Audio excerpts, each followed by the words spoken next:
fight. Yeah, it was about time. I had a little altercation, a little scary. That's how guys can get hurt, but looks like everybody came out unscathed, fortunately. Day 11 of Eagles training camp practice. This is the Eagle Eye podcast brought to you by Nissan. Reuben, Frank, and Dave Zangaro. Yeah, it was a legitimate fight. There have been some pushing and shoving matches so far through the first 10 days of camp, but this was a legitimate fight. We're going to get to it in a minute, but kind of the highlight of the day, or maybe the low light, depending on how you look at it. Probably a little of both. So this is the last training camp practice before the preseason game on Saturday night in Baltimore. So a little bit later, I want to get some players from you that you're going to have an eye on in that game. And then next week, we head up to New England for joint practices. So we're going to see this monotony broken up a little bit. Yeah, and then there's a open practice coming up a little later. So some different things are going to start breaking up training camp. You need that because today was one of those days where it just felt like same thing every day, and it led to a fight. Yeah, and look, it's not surprising. We're a couple weeks into this. It wasn't a blazing hot day, but it's a warm day. They've been practicing a lot, and tempers flared. It happens. All right, so let's get into some of the practice notes from today. We'll eventually get to that fight and explain everything that happened there. But housekeeping items, we saw Devontae Smith and Mekhi Lemon both on a side field before practice. Devontae Smith was actually running some routes, so I think if they had to play a game today, he could play, but they're going to slow play this. Yeah, he sure looks like he could. If it was the Super Bowl, he'd be out there, but it's not. It's the Ravens in the preseason, so I would expect to see him next week, though. That'd be great. And then Mekhi Lemon was on the jugs machine early. Haven't seen him do any work with a trainer like Devontae's been running sprints today. He ran routes. We haven't seen that from Mekhi Lemon. It doesn't mean he's not doing it. He could be doing it at a time when we're not out there, but at least he's been out at practice watching. Yeah, and I think, look, there's not that many days of practice left, training camp practice, once we get back from joint practices. So he doesn't look close. Like he's not doing things that make you think he's close to coming back. I think it would be really good for him to be back for summer training camp. Yeah, certainly. Both hamstrings for those two players. So it's a soft tissue injury like that, you're going to be careful. You don't want them to aggravate it and to have to start this process over again. And I think that's what makes hamstrings or calves or whatever really tricky because you almost feel like, okay, they're ready. And then if you push them too early, then you got to kind of restart the clock. Yeah, now you lost them for maybe the first couple of weeks of the season. So I think the goal is to get Mekhi Lemon on the field on September 13th. You just hope when he does that, he's comfortable enough to contribute. Yeah, and it's possible that he has a more minimal role because of it. I think it's not just possible. I think it's pretty likely. It's hard to imagine. I mean, he's behind a lot of guys. That's the thing about him being out. It's been opportunities for the other guys, for Wicks, for Darius Cooper, certainly for Hollywood, for Elijah Moore is really taking advantage of it. It's extra reps for these guys. And other receivers have been hurt too, so there's been a lot of receivers out. So the guys that are healthy and staying healthy and making plays, they're moving up. And look, maybe Mekhi Lemon could be ahead of those guys by opening day, but right now they got a big head start on him. Mm-hmm. Yeah, that's totally fair. Two new additions to the injury report, notable ones. Quinyon Mitchell has a glute injury, and Cooper DeJean has a groin injury. Neither of them practiced on Thursday. Rube, you know what I'm hoping? I'm just hoping they're back on the field next week when we go to New England. Yeah, you want to see that A.J. Brown versus Eagles corners matchup. I'm sorry I said that name. I'm not supposed to. Yeah, I'm not sure we're going to get that. We'll see. Yeah, I don't know. Both of those guys seem to get banged up in the last practice on Tuesday, so we're kind of keeping an eye out as practice began today. They were both out there as spectators, not in pads, not in jerseys. Cooper DeJean was juggling a little bit. He was. He can do anything, I think. Pretty good juggler. He is. Mm-hmm. He was juggling flaming bowling pins on the sideline. Tennis balls, but close. Yeah, tennis balls. Yeah, I don't know if they'll be back on the field for next week. Selfishly, I really want that. Yeah. Realistically, it's important that they get the week one healthy. Yeah, we don't know how serious these injuries are, but I think it might be tough for them to get back out there by Wednesday.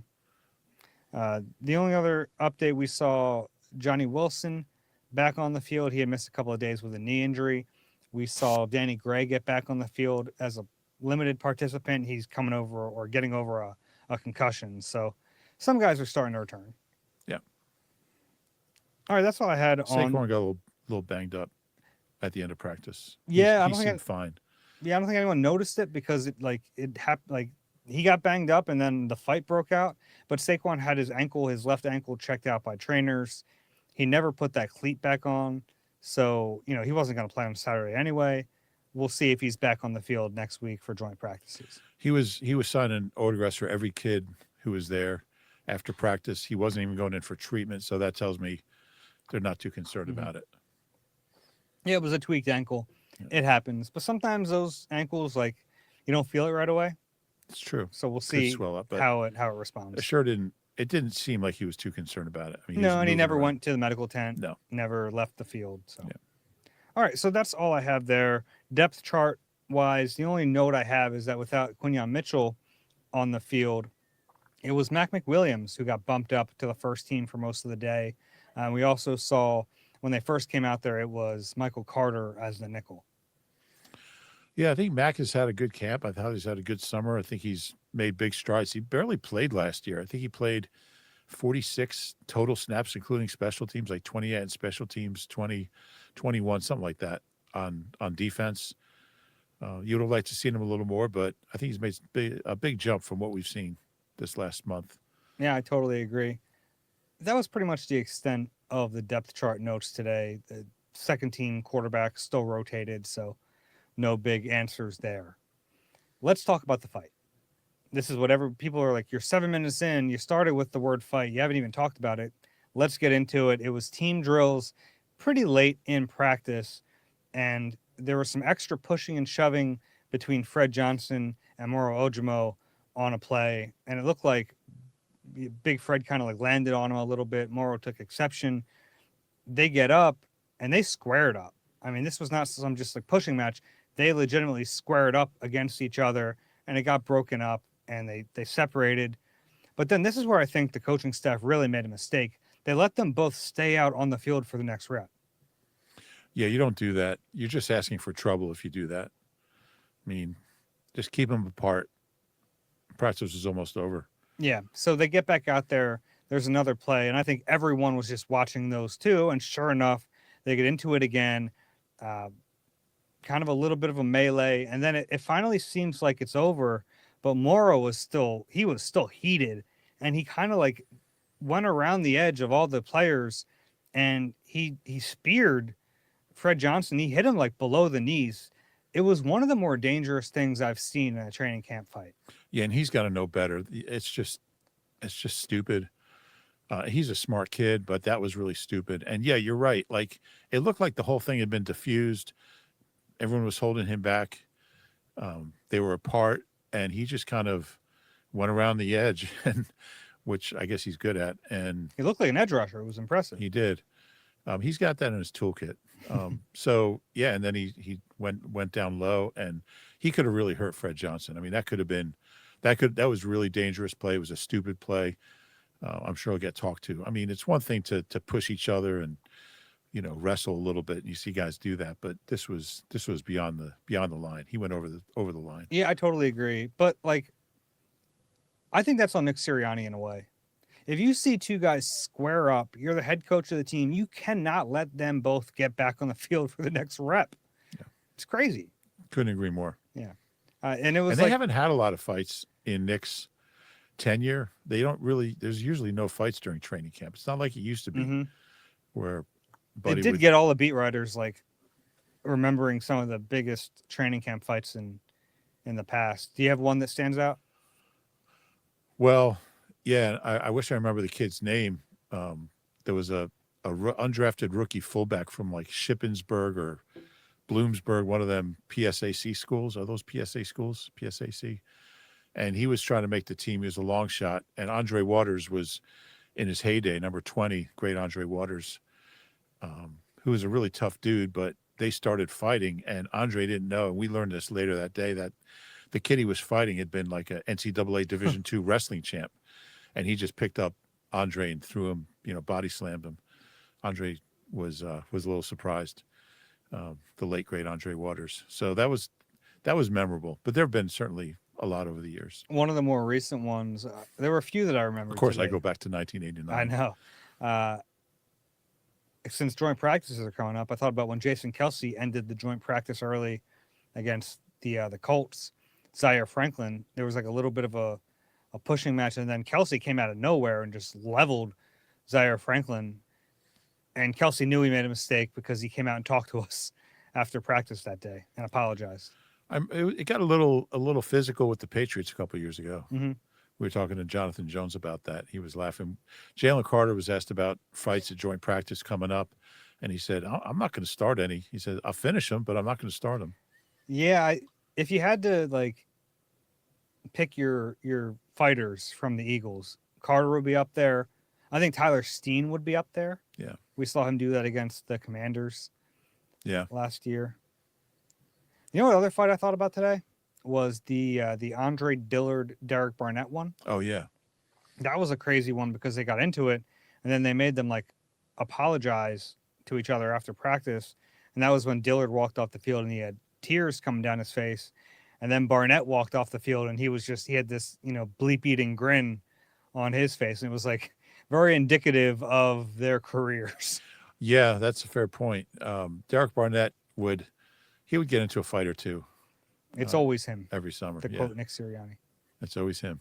There was another one that I remembered from Lehigh, and it was early on my time covering the NFL. It was Deshaun Jackson against Brandon Hughes. Wow. Remember him, Brandon Hughes? Sure. They always got into it. And they had like these plastic barriers like separating the basically the stands from the field. And they were getting in a fight, and I was like backed up against that plastic barrier. And I always tell Jason Avant this, he saved my life because he broke up the fight, and I had nowhere to go. I was worried about getting an errant fist to the face. Yeah, you were in the middle of that one. Mm-hmm. Yeah, a little scary. I think you started it. Yeah, so that was the fight today. Like tempers were flared for a while. We've seen before, like when something like that happens, they bring those guys together and they hug it out. That didn't happen by the end of practice. I think everyone was still too hot, and it ended practice early. It was supposed to go to 11:30. At 11:17, that was the end of it. Yeah, it ended about 15 minutes early, I guess. Yeah, I think that was the right thing to do, end practice at that point. Yeah, you don't want anyone to get hurt. Yeah. But I saw Nick Sirianni and Howie Roseman talk to each of the guys after. It's just, you got to be smarter. Yeah, they really dodged the bullet. I mean, Big Fred could have gotten seriously hurt. Mm-hmm. And, either one of them could have gotten hurt. I mean, it's... Yeah, you square up with helmets on. Yeah, not the smartest It's the quickest way to break a hand. Yeah. So that was kind of the biggest highlight of practice. As far as the on-field plays and actual practice, a good bit of red zone today. I thought the highlight of the day was Jalen Hurts rifling a ball to Dallas Goedert, kind of a nice leaping grab over Drew Makuba in the back of the end zone for like a 3 or 4 yard touchdown. Yeah, we've talked a lot about this. Like, I never understood why Dallas Goedert for most of his career was not really a red zone threat, because he's got all the characteristics of a guy who should be really effective in the red zone. I mean, he's big, he's got good hands, he's tough, he's physical, he has a good feel for space and working off defenders. I'm just looking here. He only had 24 touchdowns in his first 7 years. And last year he had 11, and he really became that. I mean, he had more touchdowns last year than he had the previous 3 years combined. He had 8. So he really finally became that red zone threat. Yeah. Although, like if you actually watched the plays last year, a lot of them were kind of manufactured touches, like shovel passes, that sort of thing. But that's where being physical and having good hands comes into play. I mean, you can't run that play with anybody. I mean, because you're going to be catching the ball in traffic. Yeah, but it was nice to see him make that grab. I thought it was like good coverage, and it was just a bullet from Jalen Hurts. Yeah, Jalen Hurts in the red zone has always been pretty good. Never turns it over in the red zone. Never throws picks in the red zone. Rarely.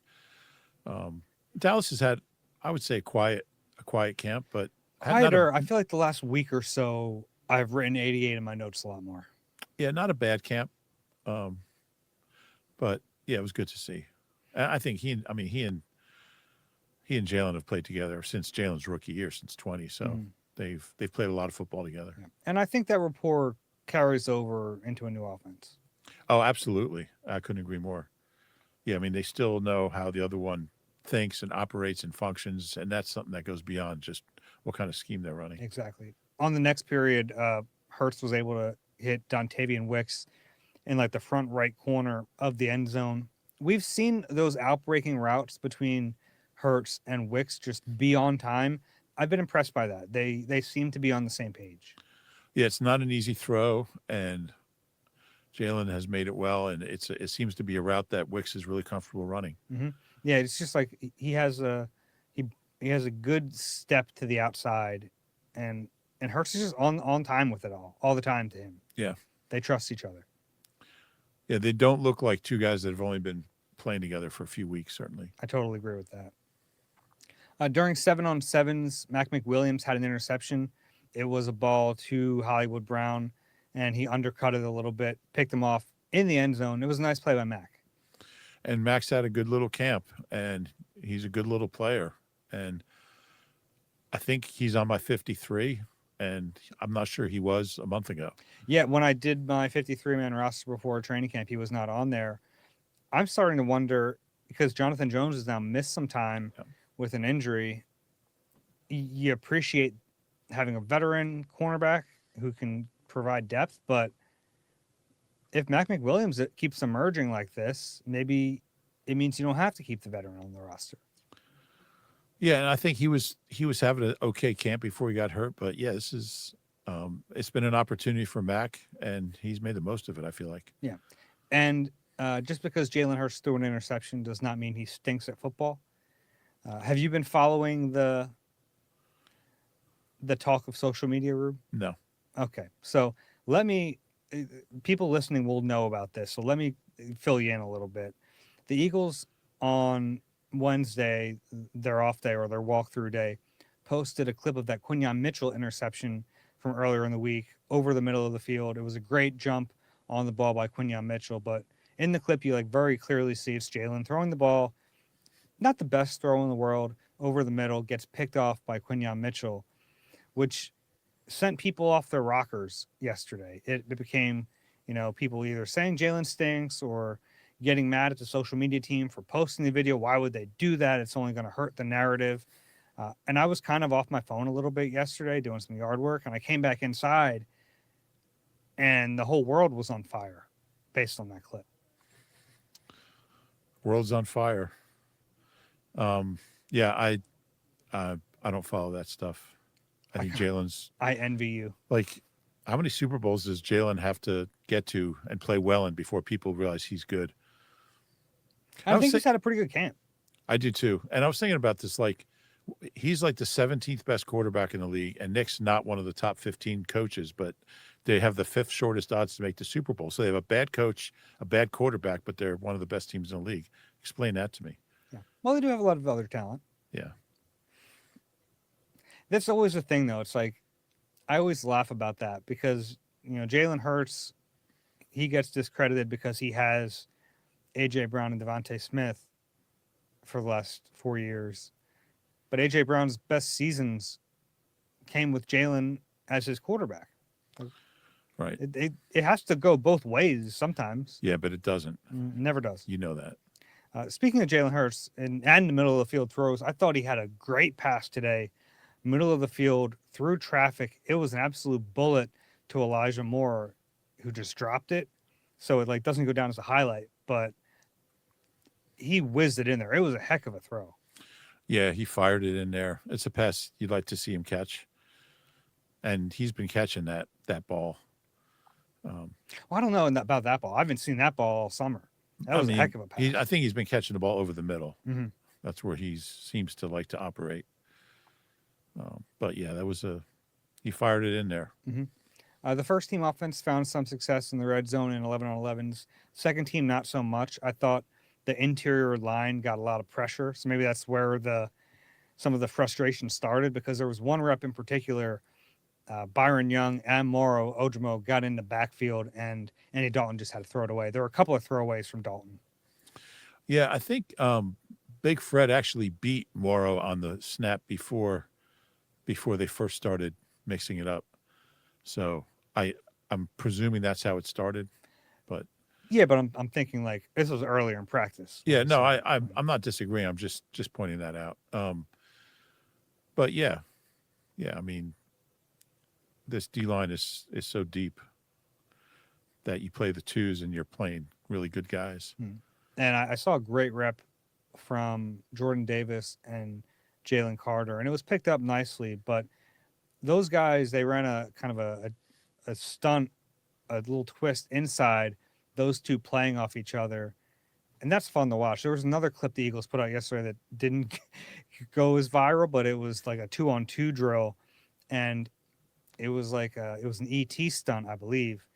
So the end crashed, the tackle looped, and it was Jalen Carter looping, and he did a spin move after the loop, and he had a straight rush. It's like those guys play off each other really well up front, and it's fun to watch.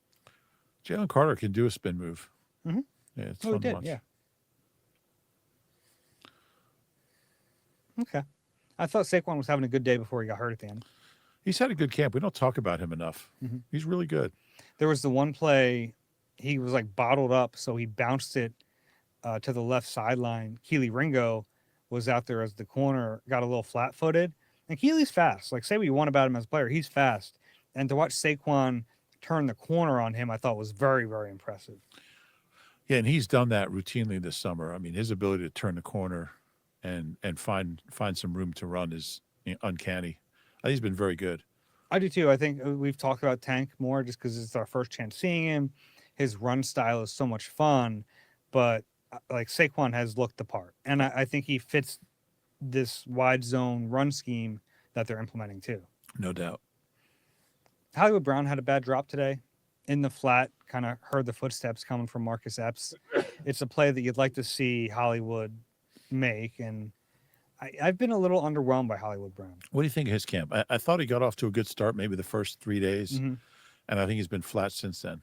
I agree, and like I think Elijah Moore's been better. Yeah, he has. Than him. I am like we talked about depth charts. I didn't mention this, but they mostly ran Dontavian Wicks, Hollywood Brown, and Elijah Moore as their top three receivers in the 11 personnel package today.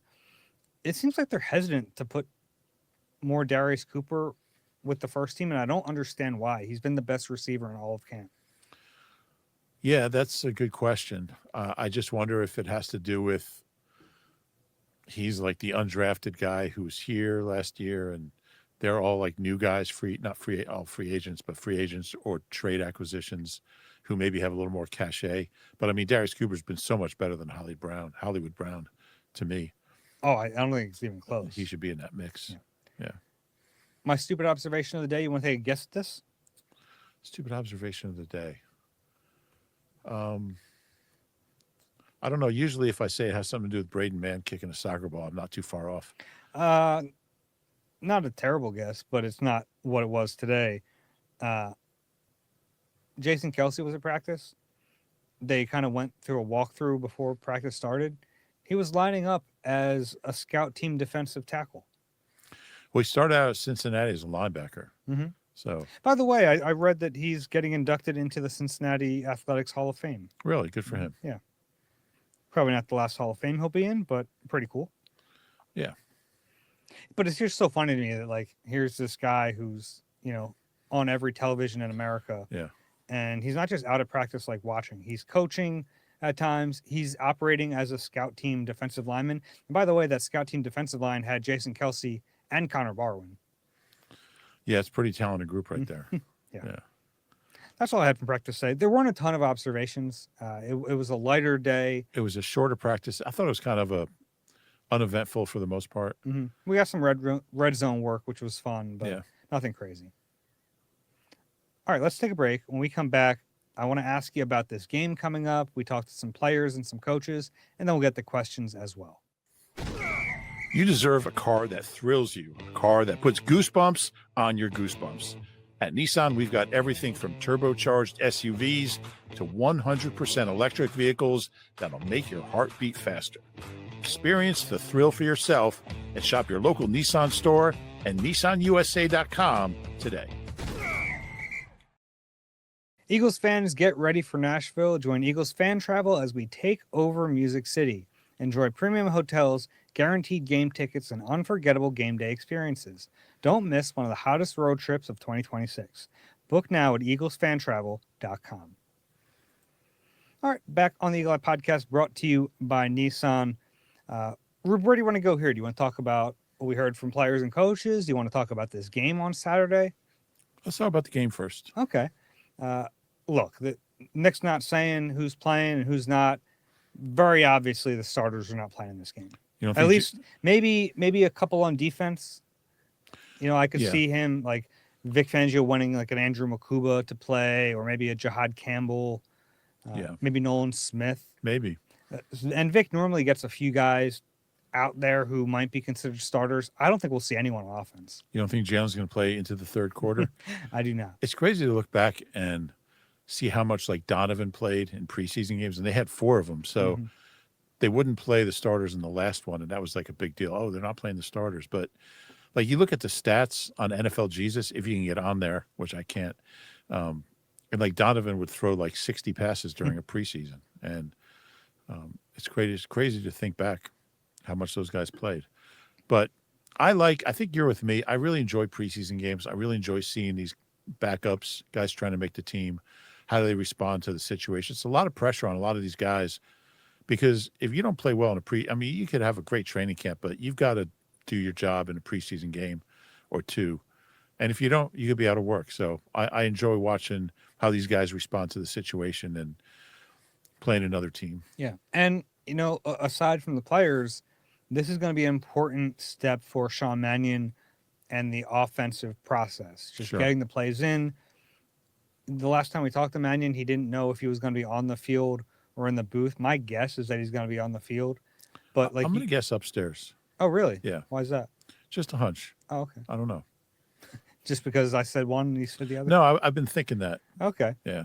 I think he'll like the on-field communication with Hurts. Could be, sure. Yeah. And typically, I actually saw one of the Ryan Paganetti studies was offensive coordinators on the field versus in the booth.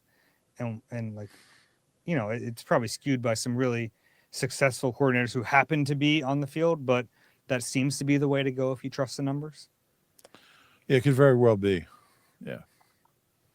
But it's going to be an important day for him just to go through the process, to call plays. I asked Nick Sirianni about, trying to balance getting your OC some work and getting him in the rhythm as a play caller without showing too much. And he even admitted back in 2021, the last time they had a really new offense that people didn't know what to expect, he said they put more on tape than they would have liked. That was an interesting admission. And I'd love to know what play it was or plays that he said kind of came back to haunt him when they tried to run him in the regular season. They got sniffed out because teams had seen him run it in the preseason. Teams will do anything. Who was I reading a quote from that was it Christian Parker talking about people videotaping plays at practice. And he said, when I was with the Eagles and we would search social media for plays that the Cowboys and the other NFC East teams were running, and you could learn from them. Sure. That's why they especially in practice, because in the games they know everyone's watching. Yeah. In practice, you have to work on the stuff you're going to run. Yeah. Now I guess those Patriots joint practices, they're open, right? There'll be fans there. There's fans there, so I guess Eagles fans. It's the one chance you get to watch the Eagles practices in Foxborough. I don't know what you have to do to get tickets, but yeah, it's that's a real thing. Yeah. But it was a good question. It was an interesting answer. I think he said you can still kind of run your basic plays that everyone knows you're going to run without giving away too much and still get the work you need as far as the play caller getting into a rhythm. But there's definitely a balance because we know how paranoid NFL head coaches are. You think? And sometimes way more than they need to be. But this is something that I think is real. It's we don't know exactly what we have ideas of what this offense is going to look like. We know the staples of a traditional Shanahan scheme. We know the staples of what the Eagles have done, but we don't really know how it's going to mesh. We don't know how heavy they're going to lean into some of those new concepts. So I think it really, as much as I joke about it and as much as I make fun of coaches for being paranoid, this is one instance where it's understandable. It is, and it'll be interesting to see what this offense looks like on Saturday night and how much. I think we're going to see a lot of new stuff, but without giving plays away. I think that's the plan. I didn't prepare for this fully, but let's just talk about some players we want to watch Okay. on Saturday. Let's start with offense. We'll just go back and forth until we run out of guys. Well, I want to see Cole Payton. I mean, I think it's going to be fun. It might. I mean, he's going to throw a couple of interceptions. He has to because that's the way he plays. But he's also going to complete some passes down the field. I just want to see how he does. I totally agree with that. There's something to him. Like people are going to hear about the interceptions and think, oh, he must stink. If he stunk, they wouldn't give him reps. Yeah. Like they see something in him. So, and if nothing else, it'll make the second half of that preseason game pretty exciting. Yeah, no question. I'll give you Willie Lampkin. Yeah. He's been doing it in practice. I want to see him do it in a game. Yeah, I would think he'll play some center and some guard. I think he'll probably play a lot of snaps. We didn't get to see him play last year, so looking forward to that. I'll go Markel Bell, the big third-round rookie from Florida. I would think he'll play right tackle and left tackle. He's a left tackle by trade who's worked mainly when he's been with the first team, he's been at right tackle. Lane kind of anointed him as the heir apparent, so I think he's had a very good camp. Looking forward to seeing him. I'll give you Eli Stowers. Sure. Maybe he gets in the game and just has a big play that boosts his confidence. That wouldn't shock me. No. It's been a quiet camp. I'm not ready to write this kid off, but it's been quieter than you'd like for a pass catching tight end. Yeah, I thought he's been a little better the last week or so. But he's had some quiet days. I'll give you Drew Kendall, a guy that I think has made big strides since last year when he was a rookie. Another one who's going to play guard and center. I think he kind of projects as the top backup interior O-lineman. He'll play a lot. He'll play a lot Saturday night. I mean, I guess there are other receivers, but I feel like I have a good sense of them already. Yeah, you want to see, I think in particular for Darius Cooper, you want to see him translate what he's been doing at practice onto the field. I guess he did, like his first preseason game last year, though, was excellent. I think he had 82 yards. Yeah. So, like, I've seen him do that before. I already think he's a player. I don't know if there's anything I really need to see from him. I'm just looking through the list of offensive players. Maybe Miles Hinton, see if he plays tackle and guard. He's someone who I think would probably, I had him on my roster to start training camp. I'm not sure if he'd be on there right now. But if he offers you some tackle guard versatility, got a shot. You can sell me on that. By the way, John Ojukwu played some guard today. Something to keep an eye on. Interesting. Mm-hmm. All right, how about on defense? I want to see, well, we talked about Mac McWilliams. He's one guy I want to see in a game. We just haven't seen him. We haven't seen him play. I think he's practiced really well. I'm guessing, I mean, Q's not going to play. No. Can't imagine. Cooper's not going to play. So we'll see some backup. I mean, they wouldn't have played anyway, but we'll see some backup corners. And I think Mac's an intriguing guy. 5th-round pick last year. Mm-hmm. I'll give you a 2-for ticket here. Okay. We'll go with Uar Bernard and Josh Wayru. I like that. Two guys who have never played in a football game before. So I actually think Wayru has flashed more than Uar Bernard, but he's also playing edge rusher. I think it's probably a little easier to flash at times. But we've seen some of the strength from Uar, especially in one-on-ones the other day. He flashed it a little bit more. It's exciting for these guys to just experience NFL football for the first time. Yeah, I can't even imagine what it's going to be like for them to be out there. I'm not sure what kind of crowd they'll have, but it'll be decent. In Baltimore, they got a new coach. People are excited about football. Nice stadium.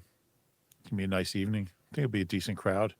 And all of a sudden, you're playing professional football against guys that have been playing this game all their lives, and you just put pads and helmet on for the first time 3.5 weeks ago. That's crazy. I mean, can you imagine picking up a new skill and just starting it yeah, I took one lesson to be a pilot. Now I'm going to go land a L-1011 or something.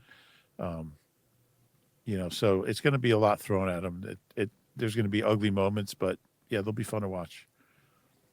How do you feel about Maximus Pulley, Kapena Gushikin? those undrafted kids. I'm looking forward to watching them. Those are my next two on my list, actually. Were they really? Yeah, Okay. because I love their names, and yeah, let's see what they look like in a game.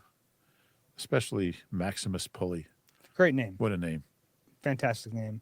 But both those guys have, I think, had moments in this training camp, especially with, the safety they drafted has not been out there. Cole Wisniewski hasn't really practiced all of training camp. Yeah. So he's getting really far behind. Yeah, and he's a guy that if he was healthy, you'd certainly want to see a lot of. Mm-hmm. How about Chance Campbell? Yeah, certainly. He was a full participant in this practice, so he should be able to play in this game. He was dealing with an injury for a little while, but we know Vic Fangio loves him. We know that he has some talent. He has a chance to make this roster. So a good preseason for him would mean a lot. And I'll stick to linebacker and give you Smile Mondon, another guy. What kind of jump has he made since last year as a rookie, 5th-round pick, who didn't play much? Let's look at him. And then one last one. I'll say Rocco Underwood, the long snapper. Just see how he operates in a game, because he is their long snapper for now. But look, if he doesn't work out, the Eagles can go and find a different guy. Yeah. Yeah. I mean, I think he's snapped the ball well from what we've seen. Braden spoke really highly of him, so he's been really consistent. There have been a few snaps here and there that haven't been perfect. Yeah, let's see what he does in a game. Yeah. That's pretty much my list. Anyone else? Jake Elliott. He's the only kicker, so he'll be, I guess, one of the few regulars out there. If he's got a kick, I'd like to see him kick a 53-yarder. Okay. Fair enough. Yeah. Okay. We talked to Nick Sirianni before practice. I think I mentioned what I thought was the most interesting thing. Was there anything else from Nick that stood out to you? He wasn't given much about the game on Saturday. No, he wasn't given much. Well, he never does. But I've been really interested in they're running gassers. I think they've done it twice now after practice, and it's something new for him. He hasn't done that before. I haven't seen that since. Gosh, I think Ray Bob used to run gassers after practice, but it's been a long time. But in this, especially for the offensive guys, they're going to have to do more running. I think it's a good team bonding thing. He said nobody complains about it, and like they're out there for a 2-hour practice or an hour and a half practice, and then you have to run sprints. And he just said that it kind of. I mean, I think conditioning's been a real emphasis in this camp. And I think he likes the way it brings everyone together. Nobody complains about it. It's just part of what they do. A lot of coaches run with them. Yeah. Nick lined up. A bunch of the coaches did. Yeah, a bunch of them did. That's kind of fun. Yeah. I think they kind of view it as a competitive opportunity. Michael Clay's pretty quick. Who do you think would be the fastest coach just running sideline to sideline? Michael Clay's in pretty good shape. Relatively young, in his 30s. Yeah, good athlete. Among like the top coaches. They have some younger coaches. Yeah, maybe Tyler Scudder. I don't know how fast he is. How about like Gerard Johnson? Not that far removed from his playing days. I bet Manning can move a little bit. Connor's in great shape. I guess he's not technically a coach. He's not a coach. He's on the front office side of things. But he is out there. Mm-hmm. Brent Selleck was running with him. Yeah. Yeah, he's still in good shape. Yeah. Clinton hurt. Well, gets a head full of steam. Yeah. But I like that they do it. I like that they're running. I agree. After practice, we talked to a few players. Nothing really stood out to me. I don't need to. Not really. It was kind of mainly backups. Mm-hmm. Yeah. I did talk to Drew McCuba a little bit, just about, he spent so much time the second half of last season studying film and just doing those things. And he admitted that it's like, in a way, it was a relief that he sees the benefit of all that, because he's like, time is so valuable. He would have hated to have wasted that time. But he said, just in terms of like play recognition, he thinks that has made a really big difference for him. That's interesting. Yeah, it looks like it has. I mean, he's had a nice camp. When you're hurt, you got to make use of that time, whether it's a long-term injury, a short-term injury. Be productive and make yourself a better player somehow. I've been fascinated by the fact that there's 3 centers in camp who are learning guard. asked Jake Majors about that. He said Willie Lampkin and Drew. Well, Willie played guard in college. He did, but not with the Rams. Mhm. He was a center.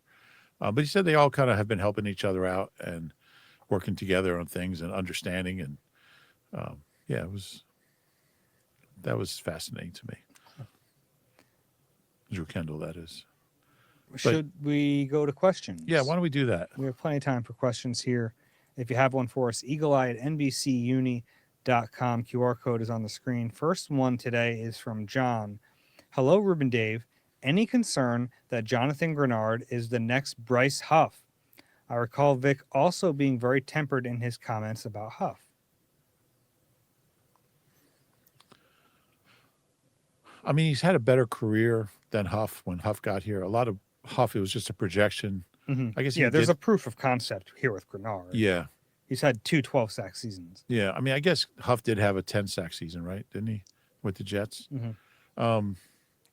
No, I don't think one thing necessarily means another is true. I am concerned about the time he's missing. Yeah, and I view yes, Vic never really praised Huff, and I think that was notable. It's not that he's not praising Grenard. I think he's just being realistic about the amount of practice time he's missing. And we know Vic really values practice time. So I don't think he's I think it would be different if Grenard was practicing and Vic was still very tempered on him.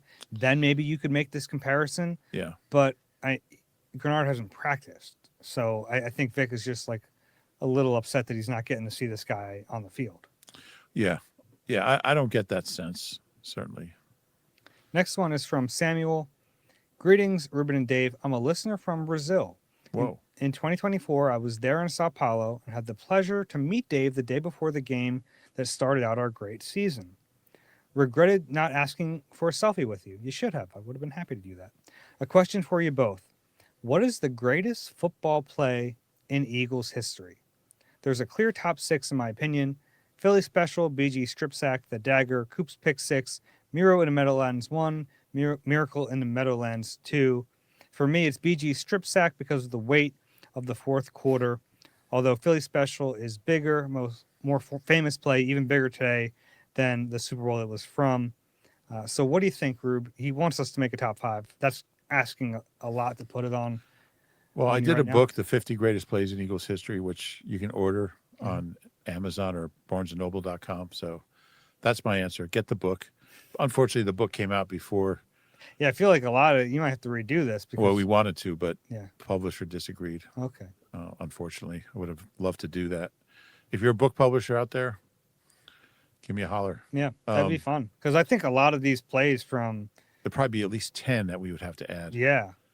I still think the Philly special, it was so improbable. It's so iconic, too. Yeah. You brought up the Bednarik one, right? Yeah.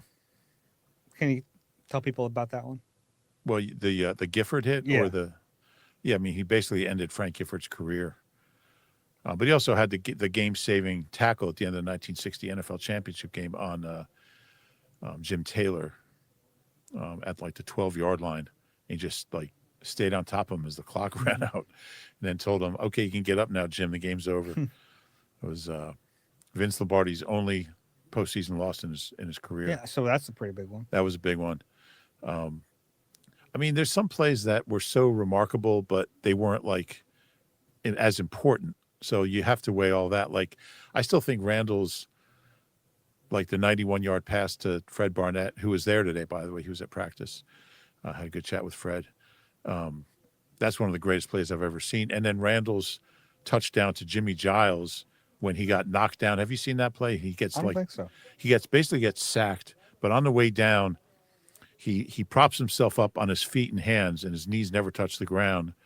And as he's going back, so he's not down by contact. As he's going back up, he fires a touchdown to the tight end, Jimmy Giles. So that's a great one. But just in terms of the actual play, the Saquon one, the backwards hurdle is. Yeah, but I mean that got him 4 extra yards, maybe. It was just a feat that we've never seen before. Yeah, that's true. I mean, Jake's 61-yard field goal against the Giants would be up there. 4th and 26, of course. 4th and 26 would be way high on that list. The Donovan scramble. The play that Monday Night lasted Football? forever. Yeah. Yeah. Against Dallas. You know what's crazy about that play that I didn't realize, and I watched that play like 50 times with Donovan when I was doing the book. So he drops back. They were on, and that was the 60-yarder to Freddie Mitchell. They were on like the 12-yard line. So when he dropped back, he was like over by the 5-yard line on the, like past the right hash, and he slips on the, like the 5. The numeral was like slipperier, more slippery than the rest of the field, like the numbers, whatever paint they use. Mm. And he slipped on the 5, and then he righted himself. He almost went down, and then he righted himself, ran all the way across the field, threw across his body, 60 yards to Freddie Mitchell in Dallas on a Monday night. Yeah, those are all in our book. Yeah, there's so many. We good interviewed ones. over 100 players in that book. Yeah. The Ted Dean touchdown in the 1949 NFL championship game, the winning touchdown. Mm-hmm. The play wasn't even supposed to go to him. It was supposed to go to a different back, and they changed the play call. Then, like some of the defensive plays, you think about the Algie Crumpler hit from Doc, Sheldon on Reggie Bush. They lost that game, but Still a yeah, good I mean, play. Eric Allen's interception return off Boomer Esiason, the greatest interception return ever, was a 91 yards. He ran like 150 yards, then handed the ball to Randall on crutches in the end zone. He had suffered a season-ending injury earlier in the game. Yeah, and we had the miracle at the Meadowlands that Samuel mentioned. Those were obviously incredible. A lot of good plays. I should do a book. Next one from Jared. Hey, Dave and Rube, Philly native who moved to North Carolina during last season. I haven't missed a pod since OTAs 2022. Wow. Thank you for consistently being the most grounded source of Eagles news. I was watching the semi-recent press conference, as I always do, and noticed Reek Woolen copy a Sirianniism almost word for word, the one about progress not always being linear. How valuable is his roots underground approach in such a developmental time like training camp, and how much of this is the invisible trait he brings as a head coach? Side question for Rube, have you ever gone to Parks just for the live music?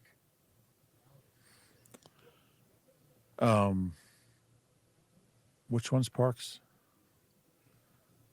I get them all mixed up. Parks is the one in Bensalem, right? On Street Road. Yeah. Yeah, I have seen a couple shows there. Okay. I think I saw the Gym Blossoms there. They were great. I'm not sure I totally understand the question about Nick. Just like the way he inspires the team, how beneficial is that in a time like training camp where, you know, you're not always necessarily seeing the progress day in and day out. Yeah, I mean, the roots underground, people laughed at it, but that was a very real thing. I mean, that was, and the rest of the season kind of bore that out. It kind of came true. They were making progress. People just couldn't see it. He might have, used different language. It might have come across better, but and he was also, well, he screwed it up talking to us, talking to the media. He said flowers. Yeah. When he talked to the team, he said a plant. Right. Which probably didn't help him. No, and he was new here. People didn't know him. I mean, he had just started. Was it like week 5 when he did that? So he was just kind of getting started. But the backlash was ridiculous. Yeah, I think it's a very real thing. And I think, he's so positive during adversity, when things aren't going well. And I definitely think there's a lot of value in that. But what we see as hokey, I think has great value. And I did catch the Reek one because he talked about the progress not being linear. That is definitely a Sirianniism. We even heard Jalen Hurts parrot some of them, which is telling too. I originally heard Jeff Lurie say that, talk about an NFL season's nonlinear progression. Yeah. I'm going to start working that into some stories. Sure. Do it. Go for it. If you have a question for us, eagle-eye at nbcuni.com, QR code on the screen. If you enjoy the Eagle Eye podcast, please do us a favor, rate and subscribe wherever you get your pods. If you're watching on YouTube, click that like button and subscribe there as well. Rube, anything else on your mind? Yeah, it was actually the 1960 NFL championship game that Ted Dean scored that touchdown. Norm Van Brocklin audibled out of the play call. So I just want to get that straight. But I do want to say one thing. So I play in this band called Archua, and all the guys were at practice today. I had the whole band out except Eddie, the drummer. So Martin and Chris and Ryan and Paul and Zach. And after practice, Lane came over and just talked to them for like 5 minutes about the band. And it was just totally random. He just came over and asked when we were playing shows and wants to come out and see us. So, Lane, I'm going to miss Lane. What a great guy. It's And a kinda great fun. player. Just Lane Johnson shows up at your show. Yeah. Yeah. He just, Well, he's not playing the next day, so that's what I told him. He said, when's your next gig? I said, well, it's tomorrow. And he said, I'll be in Baltimore. I said, you're not playing. Don't go. But yeah, it was cool. It's just cool that, like, he's just so great with people. And you watch him after practice. Some of these guys like Saquon, like, they never say no to kids. Saquon, if a kid yells Saquon, like, he'll run over and sign, take a picture. There's just some great guys on this team. All right. That's it for Eagle Eye, presented by Nissan. For Reuben Frank, I'm Dave Zangaro. We'll talk to you soon.